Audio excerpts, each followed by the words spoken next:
Hi everyone. Last episode के अंदर हमने देखा था कि मारुति ब्रेज़ा जो नई निकली है उसमें कौन कौन से वेरिएंट्स हैं और उनके क्या क्या प्राइजेज़ हैं, हर वेरिएंट में कितना इंक्रीमेंटल प्राइस है, सारे के सारे वेरिएंट्स और उनके पूरे प्राइसिंग को समझने के बाद अब इस वीडियो के अंदर मैं एक पूरी की पूरी टेबल प्रेजेंट करूंगा आप लोगों के सामने, जिसके अंदर वेरिएंट वाइज सारे के सारे स्पेक्स मेंशन होंगे और कितने पैसे एक्स्ट्रा दे के आपको कौन कौन से स्पेसिफिकेशंस मिल रहे हैं हर एक मॉडल में, मैं वो बताऊंगा। स्पेसिफिकेशंस को आसानी से अंडरस्टैंड करने के लिए और सिंप्लीफाई करने के लिए मैं उनको थोड़ी सी कैटेगरीज के अंदर डिवाइड कर रहा हूँ। Safety, comfort and convenience, infotainment, exteriors, interiors and colour options. तो सारी की सारी चीजें समझने के लिए मैं आपको अपनी कंप्यूटर की स्क्रीन पे लेके चलता हूँ, जहाँ पे मैंने एक टेबल बना रखी है जहाँ पे कि models, incremental price and specifications मैंने दे रखे हैं। तो चलते हैं कंप्यूटर की स्क्रीन की तरफ।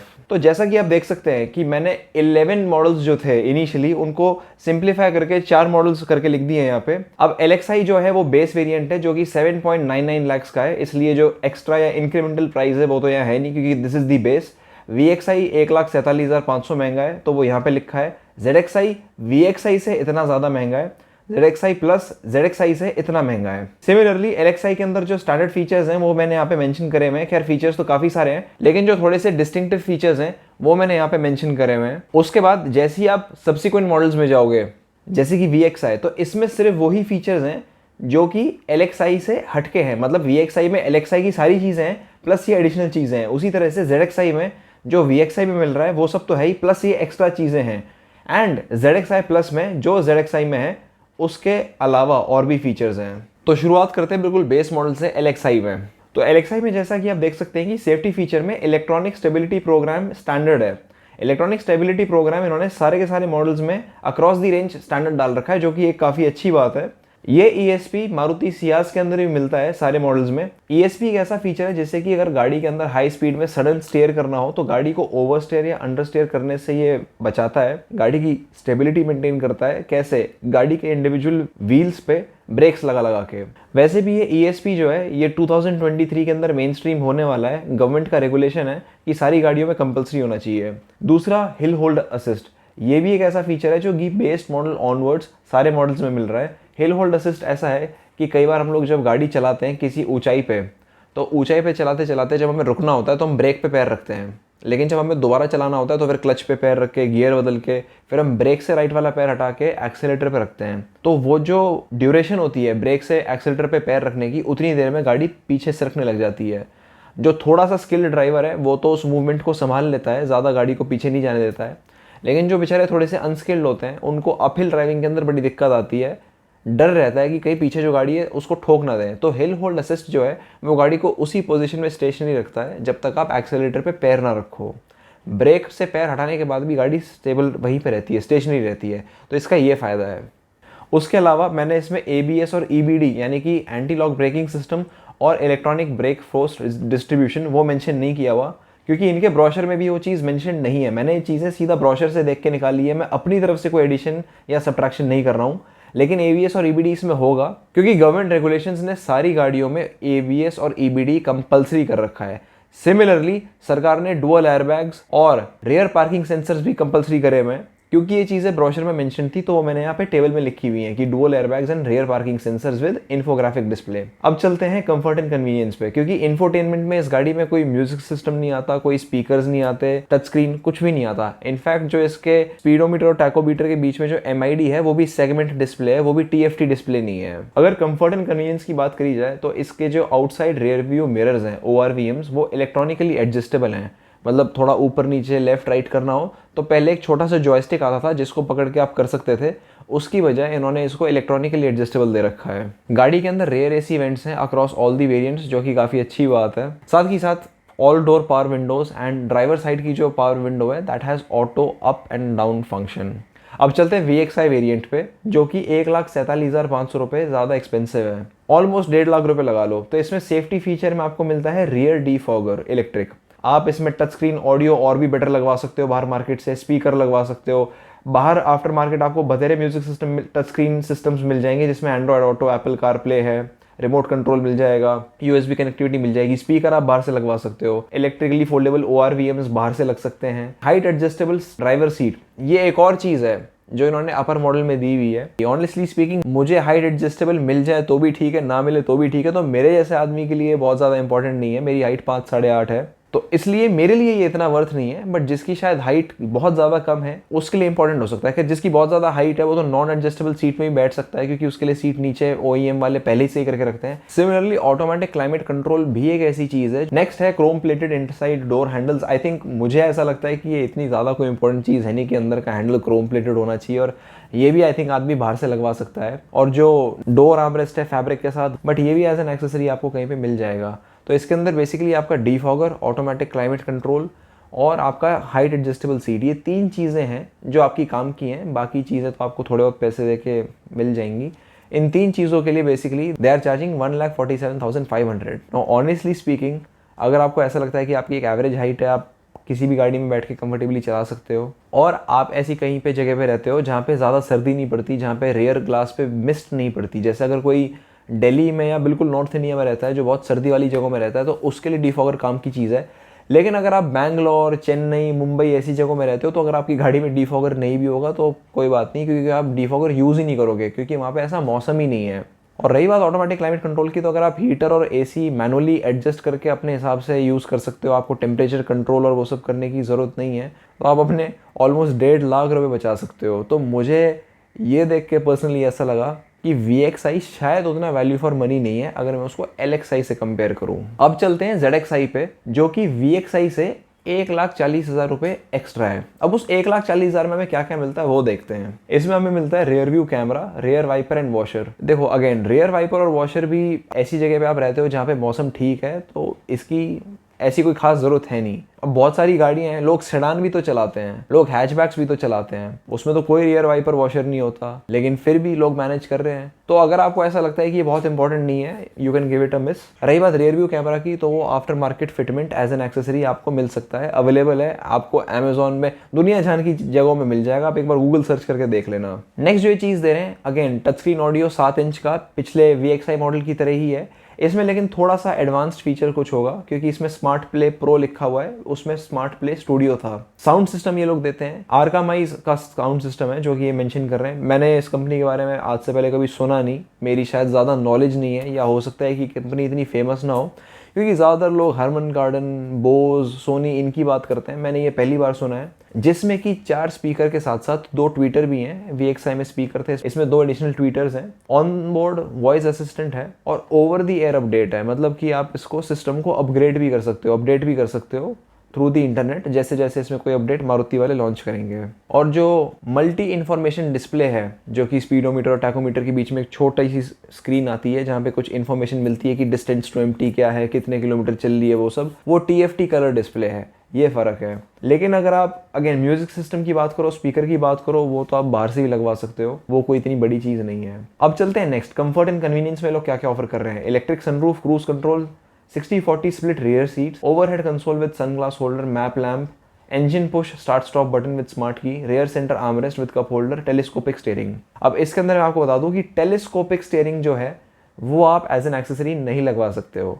जो पिछले मॉडल्स हैं LXI और VXI, उसके अंदर स्टीयरिंग व्हील में टिल्ट का फंक्शन है, आप स्टीयरिंग व्हील को ऊपर नीचे कर सकते हो। टेलीस्कोपिक स्टीयरिंग में स्टीयरिंग को आप आगे पीछे कर सकते हो। ये चीज़ OEM जो मैन्युफैक्चरर है उसी से मिलती है, बाहर से नहीं लगवा सकते। रेयर सेंटर आर्मरेस्ट बहुत कॉमन सी चीज़ है, हर जगह मिल जाएगी, किसी भी शॉप पे चले जाना कोई भी लगा देगा। Engine push start stop system with smart key, overhead console, sunglass holder, map lamp आप अलग से भी लगवा सकते हो, ये कोई बड़ी चीज़ नहीं है। अब 60-40 रेयर सीट्स, जो VXI और LXI है उसमें पूरा का पूरा सीट का जो बेंच है वो फोल्ड होता है। इसके अंदर 60% of the seats get folded separately, 40% यानी कि एक पैसेंजर और एक बीच वाला जो पोर्शन है वो, और साथ में एक पैसेंजर वाला पोर्शन अलग से फोल्ड हो सकता है, या तो उसको फोल्ड करके उसको अपराइट कर लो, या उसको फोल्ड करके उसको अपराइट कर लो। और ये चीज़ भी एज एन एक्सेसरी अवेलेबल नहीं है, क्योंकि एक्सेसरी के लिए फिर आपको पूरी सीट, पूरी बेंच चेंज करवानी पड़ेगी, तो ये भी आपको मैन्युफैक्चरर से ही मिलता है। उसके बाद रही बात सनरूफ की और क्रूज कंट्रोल की। देखो लोग सनरूफ लगवा लेते हैं, मैंने देखा है बहुत सारे केसेस में कि लोग अलग से आफ्टर मार्केट सनरूफ लगवा लेते हैं गाड़ियों में, पर वो बहुत एक्सपेंसिव पड़ती है। आज से कुछ साल पहले मेरे कुछ जान पहचान के लोगों ने, मेरे एक रिलेटिव ने सनरूफ लगवाई थी अपनी कार में, और वो उसको 40,000 या 45,000 की पड़ी थी। और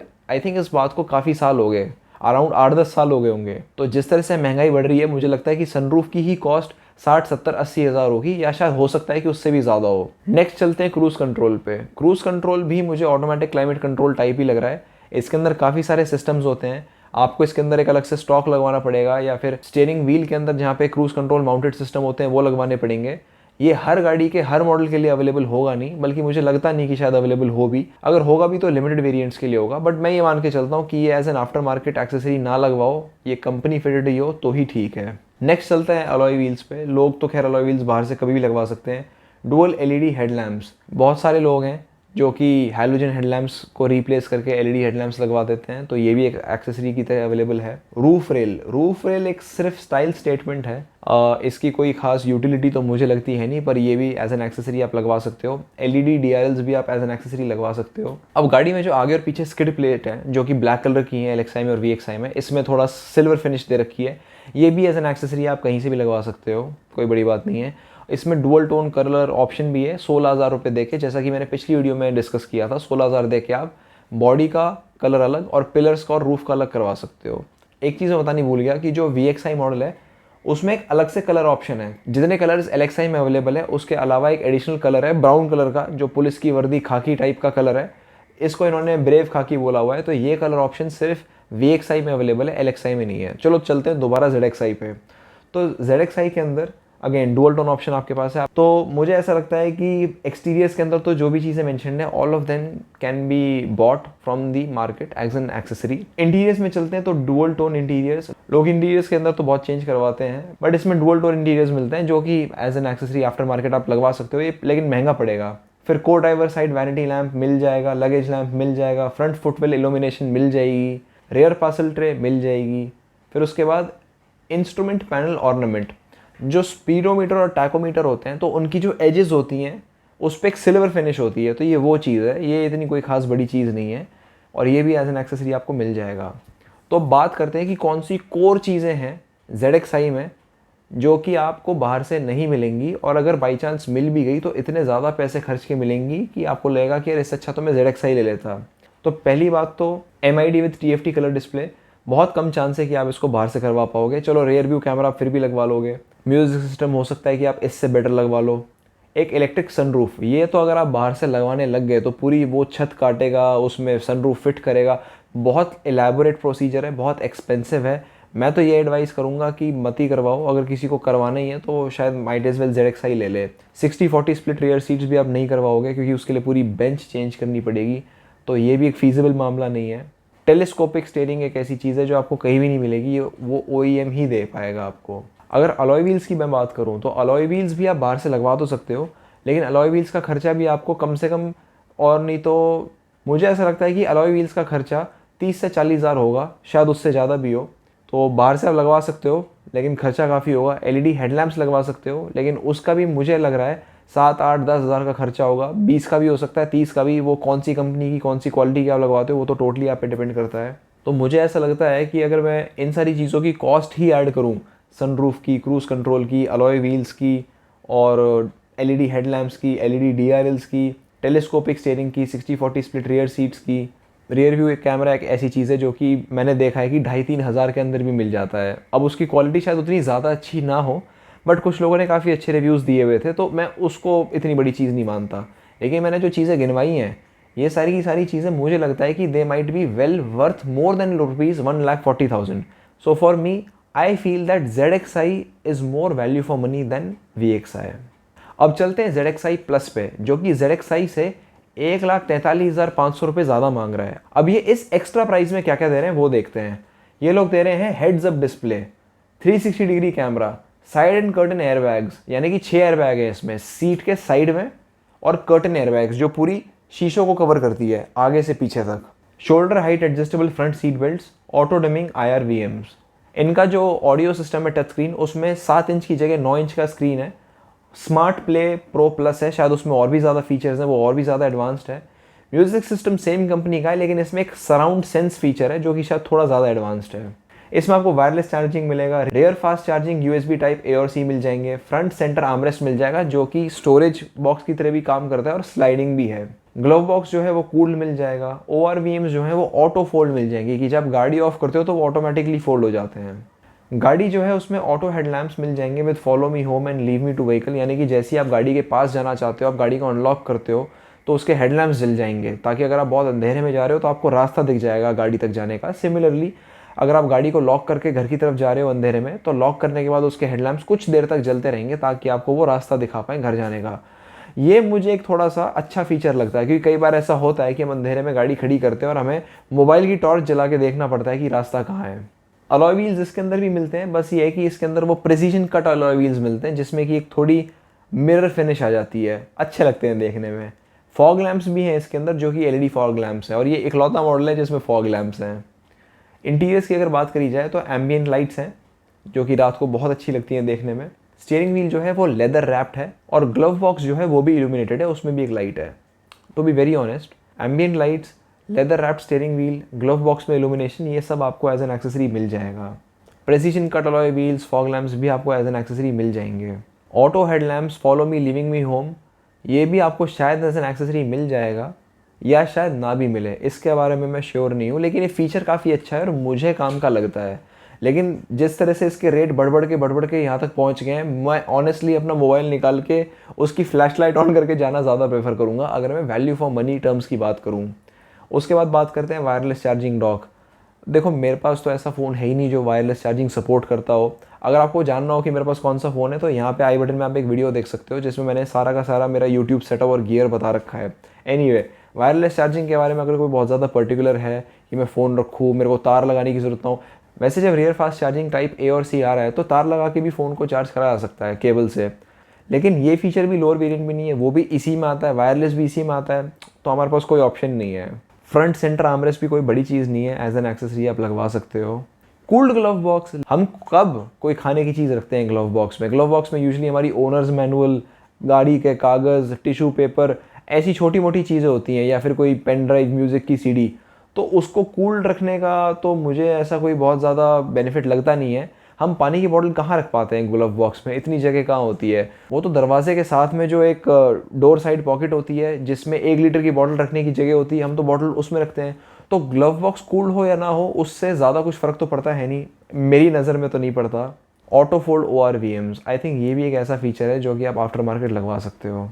जो हेड्स अप डिस्प्ले है, ऑनेस्टली स्पीकिंग मुझे उसकी यूटिलिटी समझ नहीं आती। जब आपको सामने ऑलरेडी डिजिटल इंस्ट्रूमेंट क्लस्टर में स्पीड, RPM, कितना डिस्टेंस टू एम्प्टी है, क्या माइलेज है, सब नज़र आ रहा है। जब गाड़ियों के नेविगेशन सिस्टम सेंटर वाले इंफोटेनमेंट स्क्रीन में होते हैं तो HUD का इतना क्या सिग्निफिकेंस है? इनफैक्ट कुछ लोगों ने तो ये भी रिव्यू दिया है कि HUD जो है वो थोड़ा अजीब सा लगता है, अलग से निकलता हुआ ना, वो इंटीग्रेटेड नहीं है विंड स्क्रीन में जैसा कि BMWs में होता है।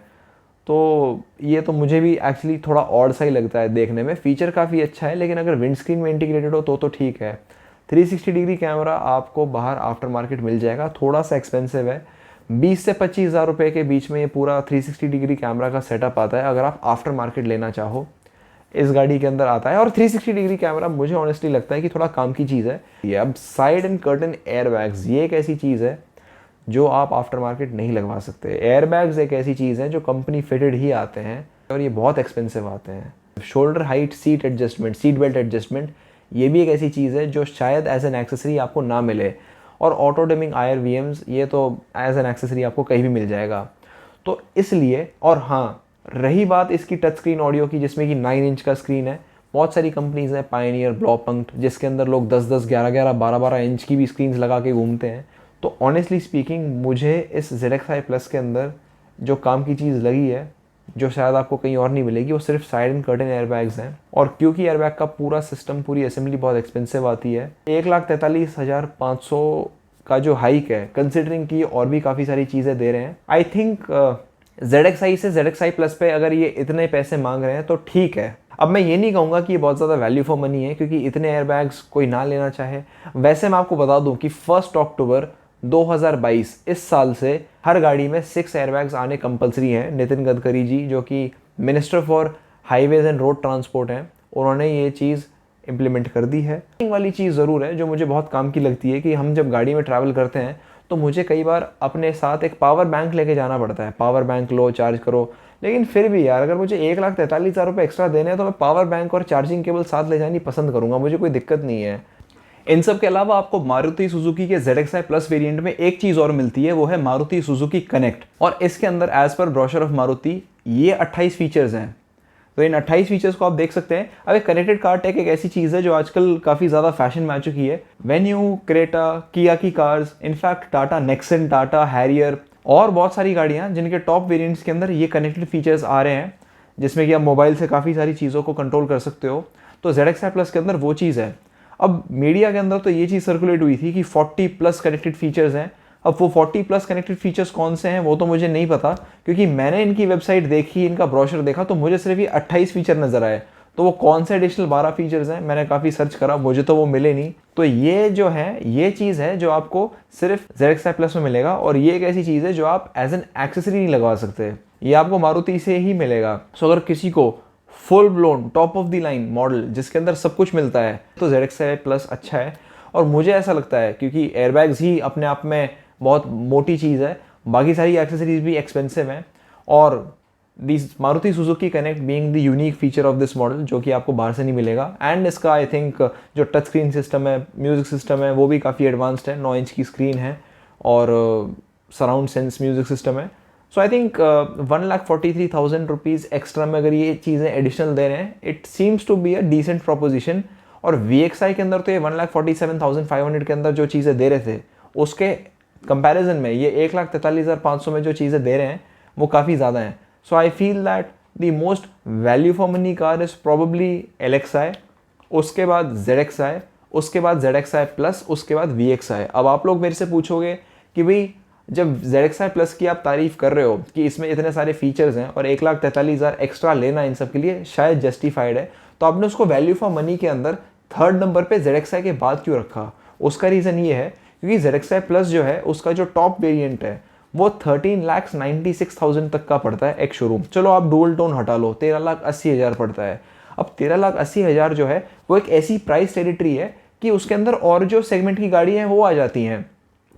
आप उसके अंदर हैरियर ले सकते हो जो बेस वर्जन है, स्कॉर्पियो ले सकते हो बेस वर्जन। स्कॉर्पियो की तो इंट्रोडक्टरी प्राइसिंग ही इतनी किलर है, 12 लाख रुपए के अंदर वो लोएस्ट वर्जन पेट्रोल का दे रहे हैं। अब स्कॉर्पियो तो यार लीग अलग है, उसकी suspension, ride, handling, dynamics, body structure, उसकी go anywhere capability, the Brezza cannot match it. In fact Creta और सेल्टॉस के भी जो थोड़े से लोअर वेरिएंट्स हैं जो थोड़े ज़्यादा स्पेशियस हैं वो भी उस टेरिटरी में आ जाते हैं। इनफैक्ट गाड़ियाँ जो कि ब्रेजा की ही सेगमेंट की हैं जैसे कि वेन्यू और सोनेट, उनके भी टॉप मॉडल्स जो हैं जहाँ पे वो ख़त्म होते हैं उससे भी 1-1.5 लाख रुपए ज़्यादा ब्रेजा का मॉडल है। सो ब्रेजा का मॉडल अपनी सेगमेंट की गाड़ियों में बहुत ज़्यादा है, और इतना ज़्यादा है कि वो नेक्स्ट सेगमेंट के अंदर एंटर करती है। और नेक्स्ट सेगमेंट में जब आदमी इतने पैसे देगा प्रोबेबली वो auto home coming home lights को, साइड एंड कर्टन एयरबैग्स को या फिर कनेक्टेड फीचर्स को उतनी अहमियत ना दे। उसके लिए थोड़ा सा बड़ी गाड़ी होना, स्पेशियस होना, थोड़ा एक SUV वाली फील होना, शायद उसके लिए वो चीज़ें ज़्यादा प्रायोरिटी वाली हों। तो इसलिए मैं ZXi प्लस को वैल्यू फॉर मनी में थर्ड नंबर पे रखता हूँ। बाकी मेरा अपना पर्सनल ओपिनियन था, मुझे जो चीज़ें इंपॉर्टेंट लगती हैं, अच्छी लगती हैं, काम की लगती हैं, शायद आप लोगों को ना लगे। कुछ चीज़ें हों जो कि आपको बहुत नेसेसिटी लगती हो, शायद वो मुझे नेसेसिटी नहीं बल्कि लग्जरी लगती हो। तो इसलिए हो सकता है, जैसे फॉर एग्जांपल मैंने VXi को लास्ट में रखा हुआ है क्योंकि मुझे ड्राइवर हाइट एडजस्टमेंट सीट या फिर रियर डिफॉगर उतने इंपॉर्टेंट नहीं लगे। खैर मैं तो NCR में रहता हूँ तो मेरे लिए तो इंपॉर्टेंट है, बट प्रॉब्ली अगर कोई साउथ में रहता है तो उसके लिए नहीं है। लेकिन अगर कोई इंसान नॉर्थ में रहता है या बहुत ठंडी जगह में गाड़ी चलाता है जिसकी हाइट शायद हो सकता है थोड़ी सी कम हो, जैसे हाइट एडजस्टमेंट की ज़रूरत हो सीट में, उसके लिए VXi जो है वो प्रॉब्ली थोड़ी ज़्यादा वैल्यू फॉर मनी हो सकती है। लेकिन अगेन जितना ये एक्स्ट्रा प्राइस मांग रहे हैं इन सब चीज़ों के लिए, मुझे वो थोड़ा ज़्यादा लगा, इसलिए मैंने उसको लास्ट में रखा है। बाकी आप लोगों का क्या ओपिनियन है प्लीज़ शेयर करिएगा। आपको कौन सा वेरिएंट ज़्यादा वैल्यू फॉर मनी लगता है और एक्सेसरीज़ में आपका क्या मानना है? अपने थॉट्स प्लीज़ शेयर करिएगा। एंड मैंने यार कुछ गलत बोल दिया हो, कुछ मिस कर दिया हो तो प्लीज़ मुझे बता देना। अपनी तरफ से तो मैंने काफ़ी टाइम लगा के काफ़ी चीज़ें पढ़ के ये बनाई है। बाकी आप लोगों को भी अपने अगर कुछ इनपुट्स देने हो एक्सेसरीज को लेके, या फिर कौन सा ज़्यादा वैल्यू फॉर मनी प्रोपोजिशन है, या फिर कौन सा मॉडल ऐसा है जो कि उतना VFM नहीं है और उसके अगेंस्ट उसके कॉम्पिटिटर ज़्यादा अच्छा मॉडल निकाल रहे हैं, और आपको कौन सी चीज़ पसंद है, आप प्लीज़ उसको कमेंट्स में ज़रूर शेयर करना। आप लोगों के कमेंट्स पढ़ के मुझे भी आप लोगों के व्यूज़ पता चलेंगे और मेरा भी थोड़ा सा नॉलेज बेस बढ़ेगा। हो सकता है कि मेरा भी थोड़ा सा पर्सपेक्टिव चेंज हो जाए कि नहीं यार ये बात तो ठीक है। आई होप आप लोगों को ये वीडियो पसंद आई होगी। पसंद आई हो तो लाइक कर देना, चैनल पर नए हो तो सब्सक्राइब कर देना। अभी के लिए सिर्फ इतना ही। All right, bye.